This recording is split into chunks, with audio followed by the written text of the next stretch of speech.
Hezbollah की तरफ से इजराइल की सीमा पर हमले किए गए, लेकिन ऐसा लगता है कि इस चरमपंथी समूह ने फिलहाल अपने तेवर थोड़े नरम कर लिए हैं।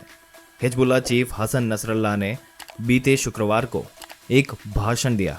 इसमें इतना तो तय हो गया कि फिलहाल उनका संगठन इजराइल के खिलाफ पूरी तरह युद्ध छेड़ने का इरादा नहीं रखता। हालांकि दोस्तों, पिछले महीने शुरू हुई इजराइल और हमास के बीच में जो ये जंग है, ये नरक बन गई है गाजा पट्टी के हालत अगर देखते हुए नसरल्लाह की प्रतिक्रिया इसको थोड़ा सा ठहर कर उठाया गया कदम माना जा रहा है।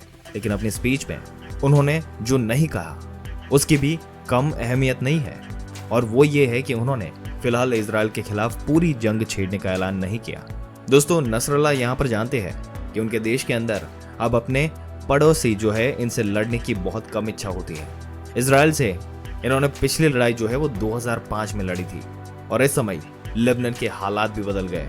अर्थव्यवस्था ठीक नहीं है और राजनीतिक नेतृत्व भी अस्थिर नजर आता है। इसके अलावा पूर्वी भूमध्य सागर में तैनाती 2 अमेरिकी युद्धपोत भी शायद जंग छेड़ने के हिजबुल्लाह के इरादे को रोक रहे हैं। हसन नसरल्लाह की स्पीच इजराइल और अमेरिका के लिए काफी अहम थी। हिजबुल्लाह क्या करने वाला है और क्या नहीं, ये उनके लिए बेहद अहमियत रखता है। हालांकि नसरल्लाह ने अपनी स्पीच में ये जरूर कहा कि सभी ऑप्शन खुले हैं। उन्होंने कहा कि हालात कभी भी जंग जैसे हो सकते हैं, लेकिन ये गाजा में इजराइल की कार्यवाही और लेबनान के प्रति उनके रवैये पर डिपेंड करेगा।